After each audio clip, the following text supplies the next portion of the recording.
Assalamu alaikum wa rahmatullah, mon frère, ma sœur. Il y a des jours où l'âme est lourde d'un poids que personne ne voit. Tu continues d'avancer, tu fais ce qu'on attend de toi, tu respectes les horaires de prière, tu lèves les mains dans l'invocation, tu patientes autant que ton cœur le peut. Et pourtant, au fond de toi, une question revient sans cesse, silencieuse mais insistante. Ya Allah, quand? Quand le soulagement? Quand l'ouverture? Quand ce nœud dans la poitrine cessera-t-il de serrer? Cette question, beaucoup la portent sans jamais l'exprimer. Elle ne vient pas d'un manque de foi, mais d'un cœur fatigué d'espérer sans voir, et Allah le sait. Il sait ce que les langues taisent et ce que les cœurs murmurent dans la solitude de la nuit. Puis il y a le vendredi. Un jour qui ne ressemble à aucun autre. Un jour qui ne passe pas comme les autres jours. Un jour que le croyant reconnaît, même sans regarder le calendrier, parce que l'atmosphère de ce jour est différente, plus douce, plus solennelle, comme si le temps ralentissait pour laisser la place à l'essentiel. Le vendredi, ce n'est pas simplement un jour de plus dans la semaine, c'est un rendez-vous. Un rendez-vous entre le ciel et la terre, entre la faiblesse du serviteur et la générosité du Seigneur, entre l'invocation hésitante et la miséricorde infinie.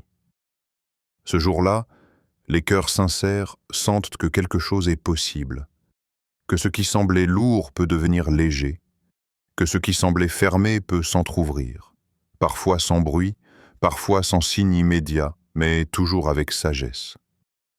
Le vendredi est un jour où le ciel se rapproche de la terre, non pas au sens matériel, mais au sens spirituel. C'est un jour où la rahma d'Allah se déploie d'une manière particulière, où les invocations ont un poids différent, où une parole sincère peut valoir plus que des mois d'efforts désordonnés. Le prophète, que la paix et le salut d'Allah soient sur lui, nous a enseigné que dans ce jour se trouve une heure pendant laquelle aucune invocation n'est rejetée. Une seule heure, cachée, non annoncée, comme pour rappeler aux croyants que la sincérité compte plus que la précision, que la présence du cœur est plus importante que la maîtrise de l'horloge. Cette heure n'est pas réservée aux savants, ni aux pieux en apparence, ni à ceux dont la vie semble parfaite. Elle est ouverte à celui ou celle qui vient à Allah avec un cœur vrai, même brisé, même hésitant, même fatigué. Le vendredi, c'est le jour où Allah rappelle aux croyants qu'il n'est jamais seul dans son combat intérieur, qu'il n'est jamais abandonné dans son attente, même lorsque tout semble silencieux. Beaucoup traversent ce jour comme un simple rituel. La prière du vendredi, quelques invocations rapides, puis le retour aux préoccupations du monde. Mais pour celui qui s'arrête vraiment, pour celui qui écoute avec le cœur, le vendredi devient une porte, une respiration, une pause divine au milieu du tumulte. Aujourd'hui, sur lumière de la Sunna, ce rappel n'est pas là pour impressionner, ni pour promettre des miracles instantanés, ni pour transformer la foi en recette. Il est là pour te ramener à l'essentiel. Un rappel tiré du Coran, de la Sunna, et de l'expérience spirituelle des croyants à travers le temps. Car avant nous, d'autres ont pleuré dans leurs invocations. Avant nous, d'autres ont attendu, parfois longtemps. Avant nous, d'autres ont connu l'angoisse, l'injustice, l'épreuve, la solitude. Et pourtant, ils ont appris une chose fondamentale. Allah n'est jamais en retard. Il agit selon une sagesse qui dépasse notre compréhension immédiate. Ce rappel repose sur 3 piliers simples mais profonds. 3 noms d'Allah, un jour béni, le vendredi, et une méthode authentique, enracinée dans la Sunna, applicable dans la vie réelle, sans exagération, sans superstition, sans illusion. Pas une formule magique, pas une promesse irréaliste, mais un retour sincère vers Allah, un recentrage du cœur, une manière de se tenir devant lui avec vérité. Les noms d'Allah ne sont pas de simples mots que l'on répète pour se rassurer. Ils sont une porte vers la connaissance d'Allah, une manière de comprendre comment il agit dans nos vies. Chaque nom révèle une dimension de sa perfection, et chaque dimension répond à un besoin précis du cœur humain. Lorsque le croyant invoque Allah par ses noms, il ne fait pas que parler. Il reconnaît, il s'abandonne, il se replace à sa juste position, serviteur devant son Seigneur. Le vendredi, cette invocation prend une saveur particulière. Parce que le vendredi, le croyant est invité à se souvenir davantage, à purifier ses intentions, à ralentir, à écouter le rappel, à invoquer avec plus de présence. C'est un jour où même celui qui se sent éloigné peut se rapprocher, où même celui qui doute peut retrouver une lueur, Ou même celui qui se sent indigne peut lever les mains sans honte, car la porte est ouverte. Dans la tradition islamique, les grands changements commencent souvent à l'intérieur avant de se manifester à l'extérieur. Allah change les situations, certes, mais il change aussi les cœurs, et parfois, il commence par là. Beaucoup attendent que leur situation change pour retrouver la paix, alors qu'Allah leur propose la paix pour traverser la situation. Le vendredi est un rappel de cette réalité. Il ne vient pas toujours avec des réponses immédiates, mais il vient toujours avec une opportunité, celle de se reconnecter, de se réaligner, de confier ce qui pèse. Lorsque le croyant comprend cela, il cesse de voir le vendredi comme une obligation hebdomadaire et commence à le vivre comme un rendez-vous intime, un moment de vérité, un espace où l'âme peut respirer. C'est dans cet esprit que s'inscrit ce rappel. Non pas pour t'annoncer que tout ira bien sans effort, mais pour t'inviter à revenir à Allah avec ce que tu es, là où tu en es.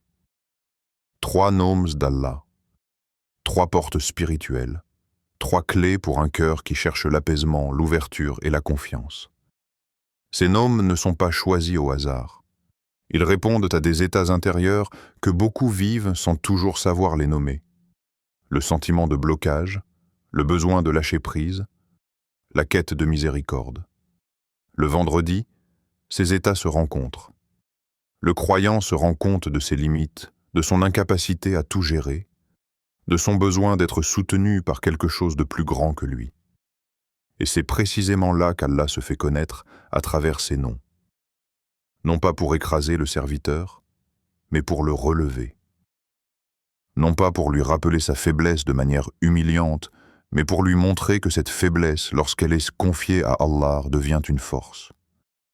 Ce rappel est une invitation à ralentir, à écouter, à ressentir, à ne pas consommer la spiritualité comme un contenu de plus, mais à la vivre comme une expérience intérieure.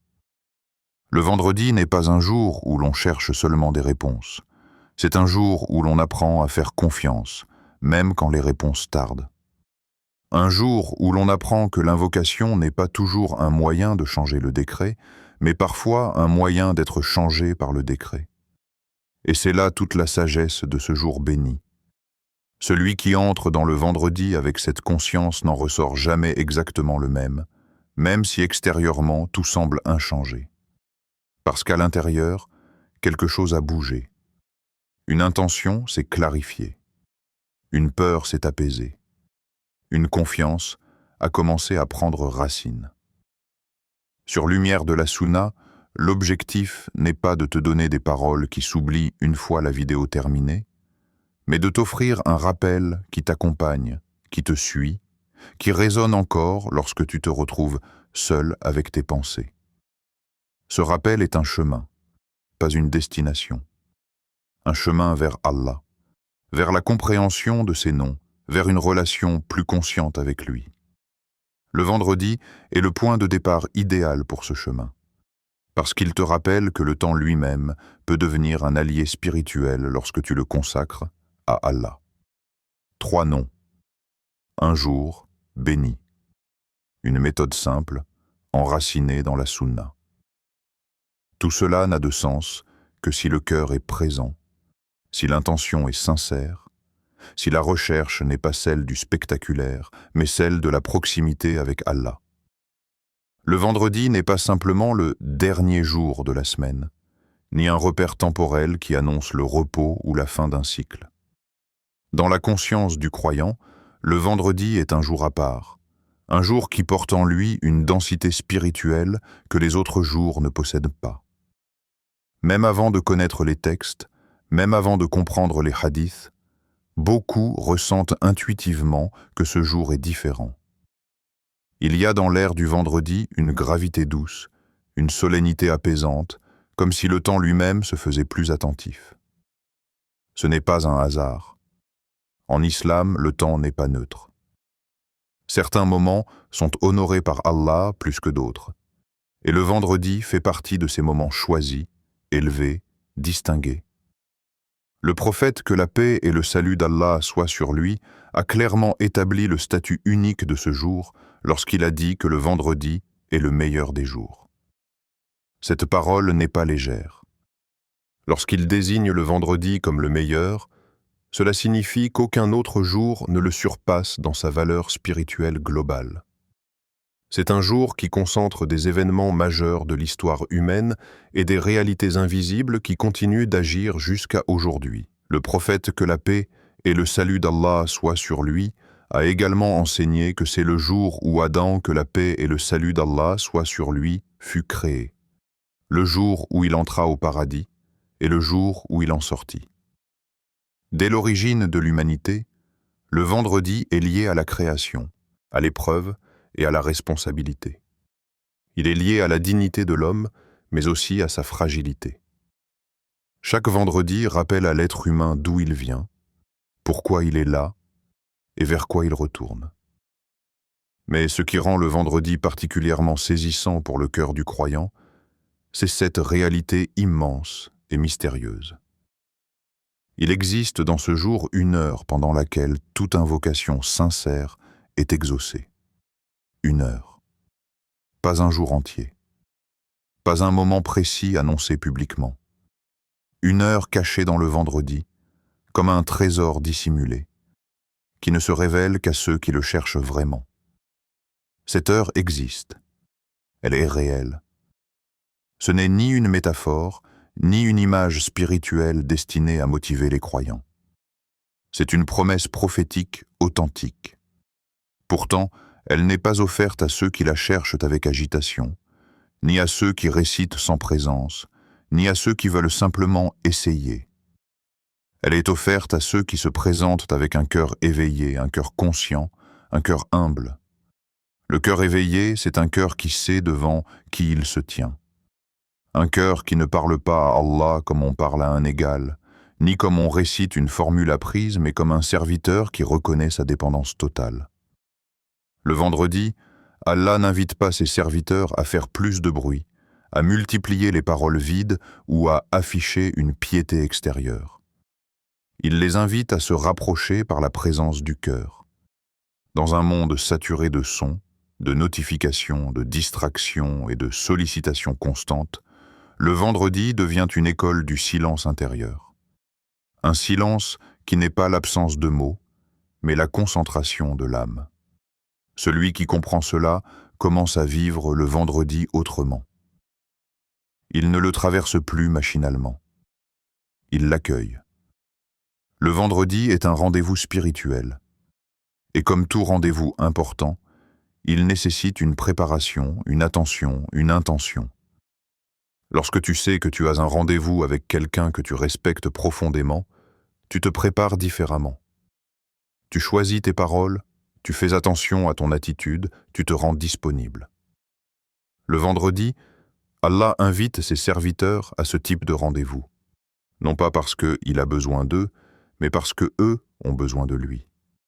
Et ce rendez-vous ne se limite pas à la prière du vendredi, même si celle-ci en est le cœur visible. Il englobe toute la journée, toute l'attitude intérieure du croyant, toute sa manière de se tenir devant Allah. Dans les textes, le vendredi est associé à la purification. Purification du corps par le ghusl, purification de l'apparence par les vêtements propres, purification de la parole par l'écoute du rappel, et purification du cœur par l'invocation. Tout cela forme un ensemble cohérent. Le croyant est invité à se présenter devant Allah dans un état de respect global, extérieur et intérieur. Mais au-delà des actes visibles, le vendredi interroge surtout l'état du cœur. Suis-je présent ou distrait? Suis-je conscient ou en pilote automatique? Suis-je venu chercher Allah ou simplement accomplir une obligation? Ces questions, même si elles ne sont pas formulées explicitement, traversent le vendredi comme un fil invisible. La particularité du vendredi réside aussi dans le fait qu'il rassemble la communauté. C'est le jour où les croyants se retrouvent, écoutent le même rappel, prient ensemble. Mais paradoxalement, c'est aussi un jour profondément intime. Car au milieu de la foule, chacun se tient seul devant Allah avec son histoire, ses blessures, ses espoirs, ses fautes, ses attentes. Deux personnes peuvent être côte à côte dans la mosquée, écouter le même sermon, accomplir la même prière, et pourtant vivre deux expériences spirituelles complètement différentes. La différence ne réside pas dans les paroles prononcées, mais dans l'état du cœur qui les reçoit. Le vendredi révèle ce qui est déjà là. Il met en lumière la relation réelle que chacun entretient avec Allah. Cette fameuse heure d'exaucement est une miséricorde immense, mais aussi une épreuve subtile. Elle teste la sincérité du croyant. Car celui qui cherche cette heure uniquement pour obtenir quelque chose risque de passer à côté de son essence. Alors que celui qui se présente devant Allah avec humilité, acceptant sa sagesse avant même de recevoir sa réponse, se rapproche déjà de l'exaucement, même si celui-ci ne se manifeste pas immédiatement sous la forme attendue. Le vendredi apprend aux croyants que l'invocation n'est pas seulement une demande, mais un acte d'adoration en soi. Lever les mains, reconnaître sa faiblesse, confier ses affaires à Allah, c'est déjà une victoire spirituelle. Le vendredi est aussi un rappel du retour ultime. Selon les enseignements prophétiques, l'heure dernière aura lieu un vendredi. Ainsi, chaque vendredi porte en lui une dimension eschatologique. Il rappelle aux croyants que le temps est compté, que la vie avance inexorablement, et que chaque semaine qui passe est une semaine de moins dans ce monde. Mais loin de provoquer l'angoisse, ce rappel est censé éveiller la lucidité. Le vendredi invite à réajuster ses priorités, à se demander ce qui compte vraiment, à remettre Allah au centre après une semaine souvent dominée par les préoccupations matérielles. Dans cette perspective, le vendredi devient un point de recentrage. Un jour où l'on s'arrête pour regarder son cœur, pour évaluer son cheminement, pour réparer ce qui s'est abîmé intérieurement. Beaucoup arrivent au vendredi épuisés spirituellement, chargés de fautes, de négligences, de distractions accumulées. Et c'est précisément pour eux que le vendredi existe. Non pas pour les exclure, mais pour les accueillir. Non pas pour les juger, mais pour leur offrir une chance de recommencer, de se purifier, de se rapprocher. Allah n'a pas institué le vendredi pour compliquer la vie du croyant, mais pour l'alléger. Lorsque le prophète, que la paix et le salut d'Allah soient sur lui, parlait du vendredi, il ne le présentait jamais comme un simple rituel hebdomadaire. Il le présentait comme un don, une faveur, une opportunité. Une opportunité de se reconnecter à Allah dans un monde qui éloigne constamment. Une opportunité de retrouver la profondeur dans une vie souvent superficielle. Une opportunité de parler à Allah avec vérité, sans masque, sans façade. Le vendredi est ce jour où même le cœur le plus dur peut se fissurer, où même l'âme la plus distraite peut, l'espace d'un instant, se souvenir. Et c'est peut-être cela, au fond, la plus grande particularité du vendredi.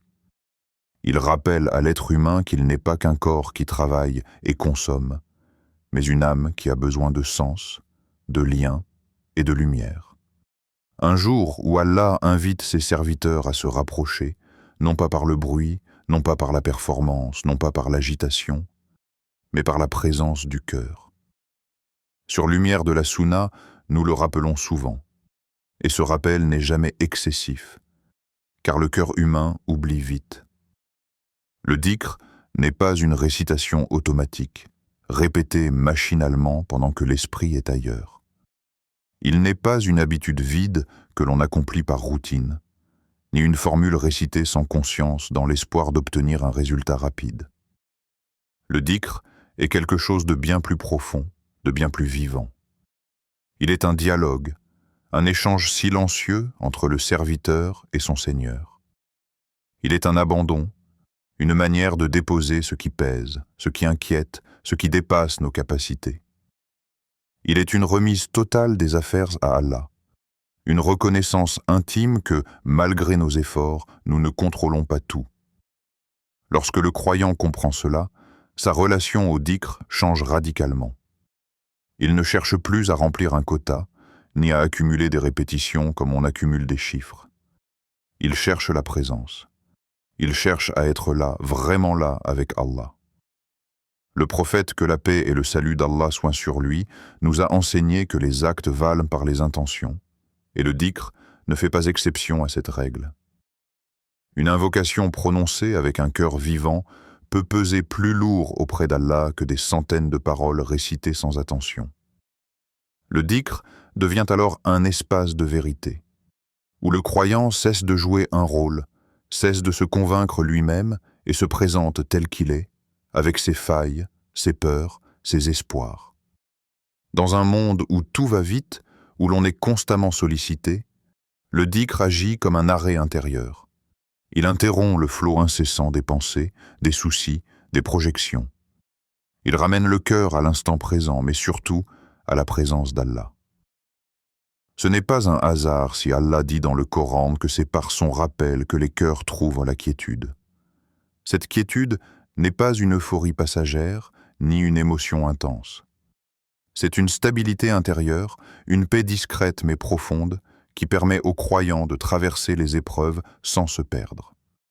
Le dhikr ne supprime pas toujours les difficultés, mais il change la manière de les porter.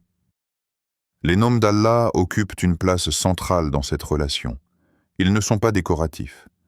Ils ne sont pas là pour embellir un discours ou pour être mémorisés sans impact. Chaque nom d'Allah révèle une perfection divine, une manière dont Allah se manifeste à sa création. Et chaque nom répond à un déséquilibre précis du cœur humain. Le cœur se sent-il oppressé, bloqué, enfermé? Certains noms rappellent l'ouverture et la délivrance. Le cœur se sent-il inquiet, dépassé, anxieux face à l'avenir? D'autres noms rappellent la protection, la prise en charge, la sagesse. Le cœur se sent-il dur, coupable, éloigné? D'autres noms rappellent la miséricorde, le pardon, la douceur. Le dhikr, par les noms d'Allah, est donc une médecine spirituelle, subtile et ciblée. Le danger, lorsque l'on parle de dhikr, est de le réduire à une technique. Une technique que l'on applique mécaniquement en espérant un résultat immédiat. Mais le dhikr n'est pas une clé que l'on tourne pour forcer une porte. C'est une porte que l'on approche avec respect, patience et humilité. Lorsque le croyant invoque Allah par ses noms, il ne lui rappelle pas qui il est.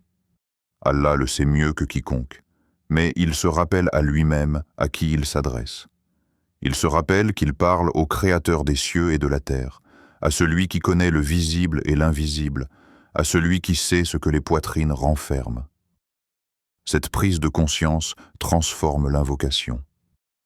Le dhikr devient alors un acte d'adoration complet, qui engage le cœur, la langue et parfois même le corps.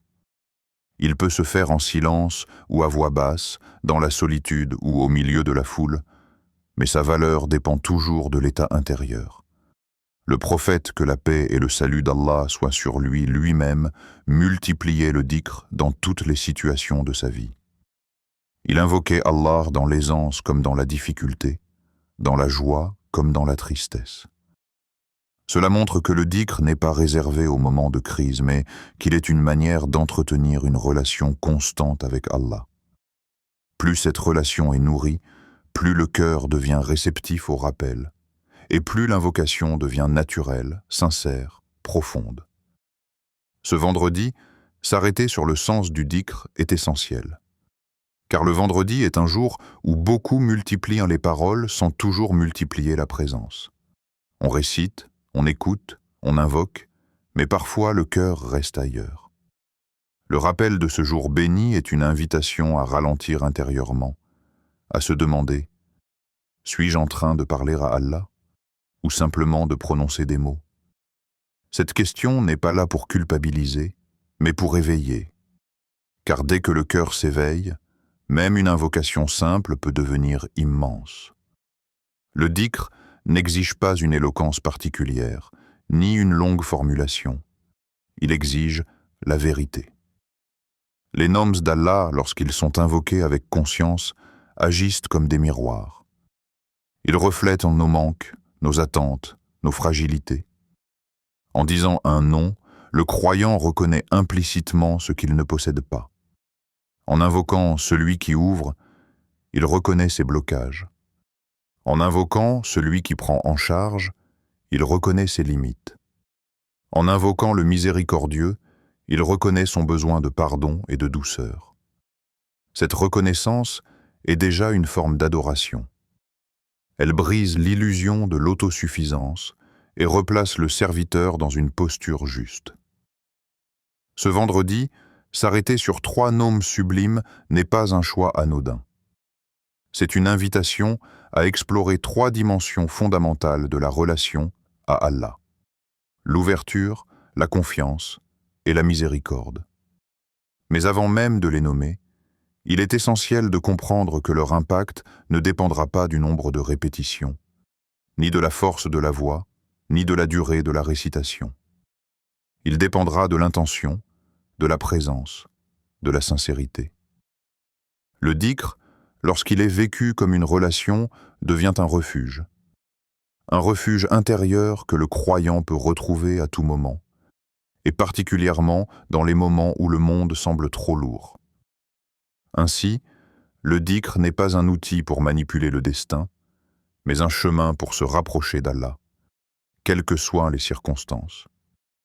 Il n'est pas une fuite de la réalité, mais une manière de l'affronter avec une force intérieure renouvelée. Lorsque le croyant comprend cela, il cesse de chercher dans le dhikr une solution rapide, et il commence à y trouver une transformation profonde.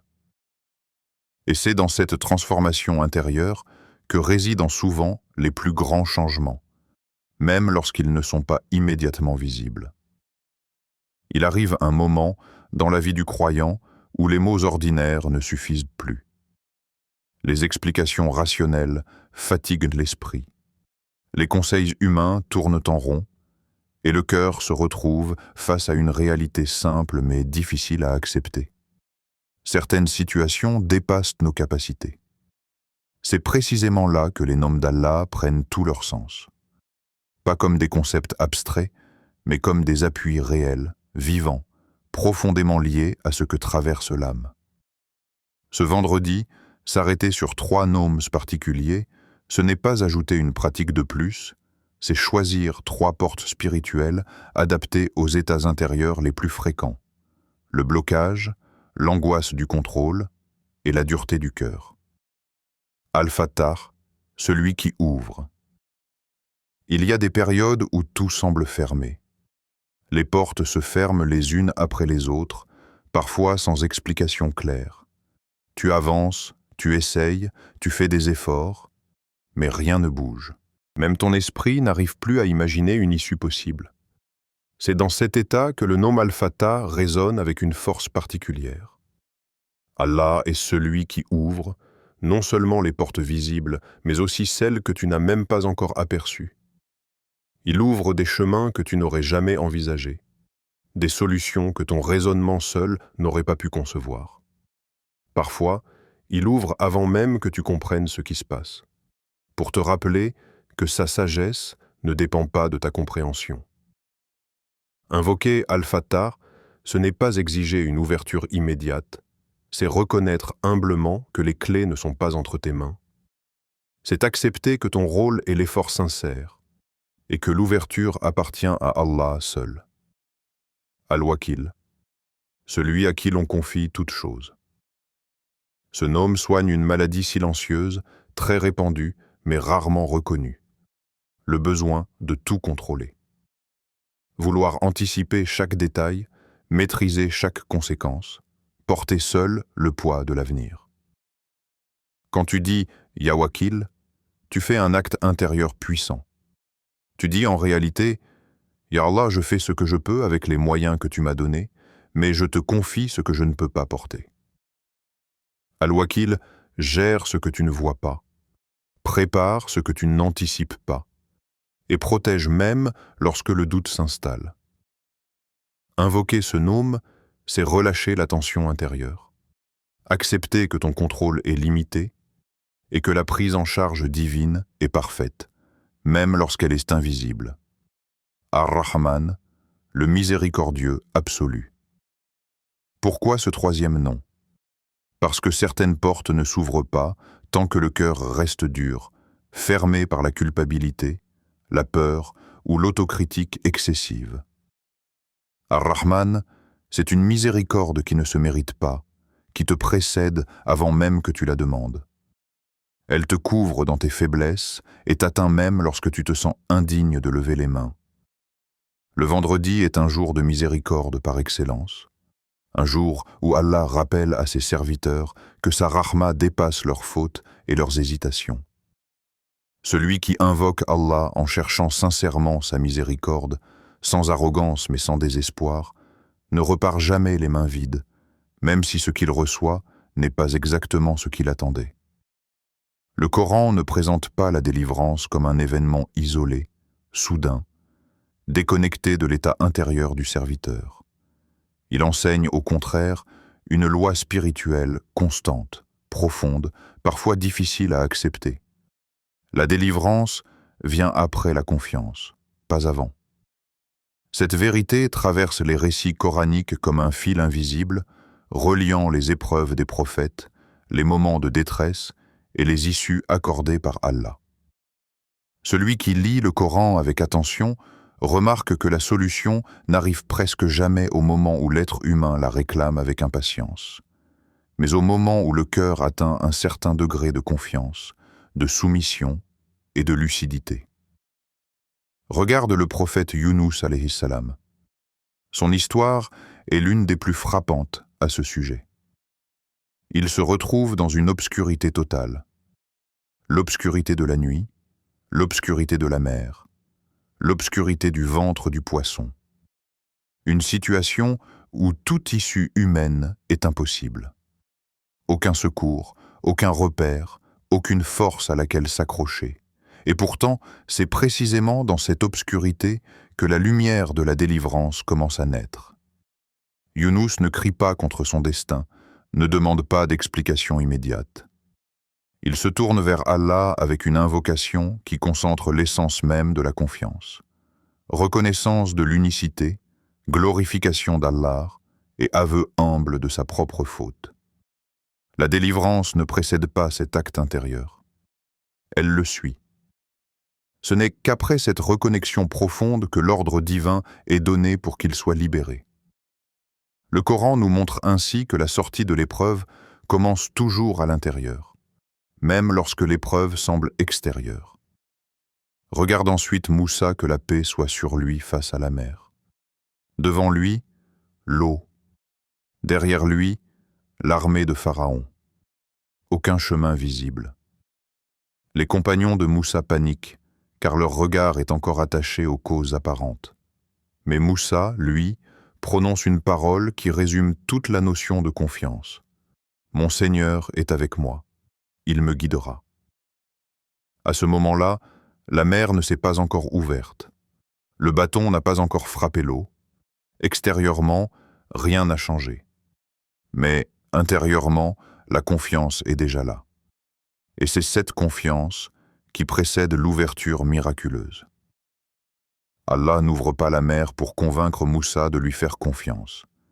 Il ouvre la mer parce que Moussa a déjà placé sa confiance en lui. Le Coran nous enseigne ainsi que la confiance n'est pas une réaction à la délivrance, mais sa condition.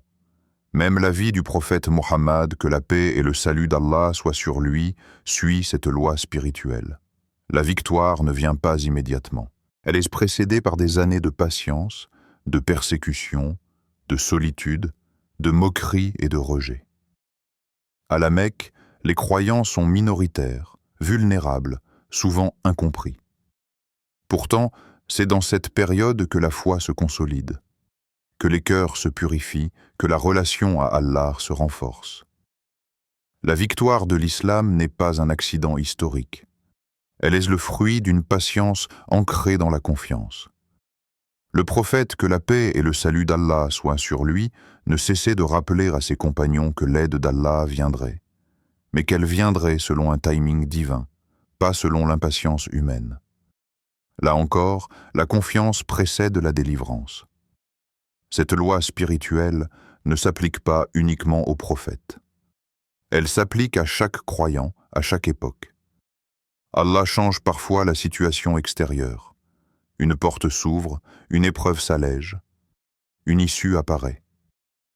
Mais parfois, Allah choisit de changer d'abord le cœur avant de changer la situation. Il enlève l'angoisse avant d'enlever le problème. Il donne la patience avant de donner la solution. Il installe la paix intérieure avant de modifier les circonstances. Et souvent, cette transformation intérieure est indispensable pour que la délivrance extérieure ne devienne pas une épreuve encore plus grande. Car si le cœur n'est pas prêt, même la délivrance peut devenir lourde. Une porte ouverte trop tôt peut être mal utilisée. Une solution reçue sans maturité peut mener à l'ingratitude ou à l'égarement. Allah, dans sa sagesse, prépare donc le cœur avant d'accorder ce qu'il demande. Et cette préparation passe par la confiance, par l'abandon sincère, par l'acceptation que le décret d'Allah est toujours meilleur, même lorsqu'il est incompris. Le Coran ne promet pas une vie sans épreuve, mais il promet que l'épreuve n'est jamais vaine lorsqu'elle est vécue avec foi. Dans la vie du croyant, cette loi se manifeste souvent de manière subtile. Il invoque, il attend, il ne voit rien changer, et il pense parfois que son invocation n'est pas acceptée. Mais en réalité, quelque chose change. Sa manière de réagir se transforme. Sa vision de la situation s'élargit. Sa relation à Allah se renforce. Et un jour, parfois sans qu'il s'en rende compte immédiatement, il se retrouve capable de porter ce qu'il n'aurait jamais cru possible. À ce moment-là, même si la situation extérieure n'a pas encore changé, il a déjà été délivré d'une partie de son fardeau intérieur. Le Coran insiste sur cette notion parce qu'elle protège le croyant du désespoir. Celui qui croit que la délivrance doit précéder la confiance risque de perdre foi lorsque l'épreuve s'éternise.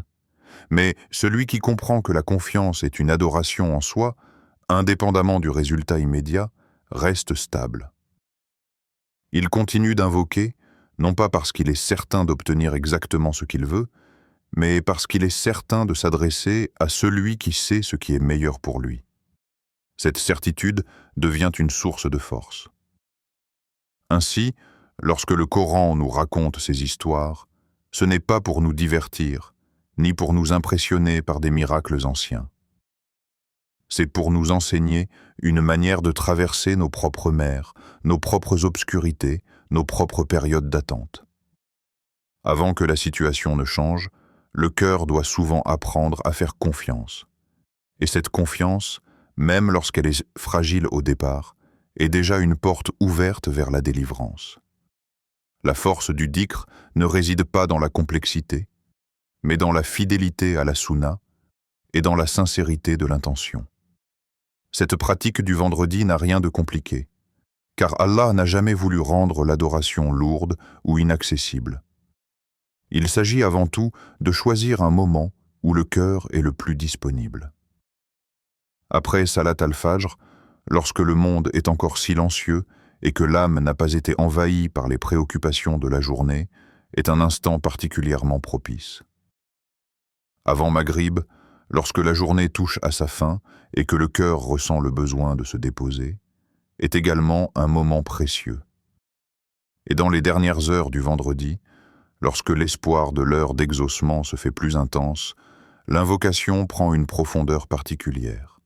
La récitation elle-même doit se faire avec calme. Ya Fatah, Ya Wakil, Ya Rahman, chacun répété 33 fois, lentement, sans précipitation. Il ne s'agit pas de terminer une récitation, mais de la vivre. Comprendre ce que l'on dit, laisser chaque nom résonner, laisser le cœur parler avant la langue. Même quelques minutes vécues avec cette présence valent plus que de longues récitations mécaniques. Le vendredi est un jour où la qualité prime sur la quantité. Il y a une différence immense entre réciter et invoquer. Réciter peut devenir automatique, presque inconscient. Invoquer engage le cœur, l'imagination spirituelle, la confiance. Ne récite pas ces noms comme si tu faisais une liste de tâches à accomplir. Quand tu dis « Ya Fatah », prends un instant pour imaginer les blocages se desserrer, les nœuds intérieurs se relâcher même si tu ne sais pas encore comment. Quand tu dis « Ya Wakil », visualise tes soucis déposés, comme un fardeau que tu ne portes plus seul. Et lorsque tu dis « Ya Rahman », imagine une miséricorde qui te couvre, qui apaise ce qui est dur en toi, qui atteint même les zones que tu caches. Ce travail intérieur n'est pas de l'imagination vide. C'est une manière d'impliquer le cœur dans l'invocation. Allah ne regarde pas le nombre de répétitions, mais la sincérité, l'humilité et la vérité intérieure. Un cœur présent transforme quelques mots en une adoration immense. Et parfois, ce changement intérieur est déjà une réponse divine. La Sunna nous enseigne une règle spirituelle, simple mais puissante. Le bien attire le bien. L'invocation, lorsqu'elle est accompagnée d'une action, prend une dimension supplémentaire.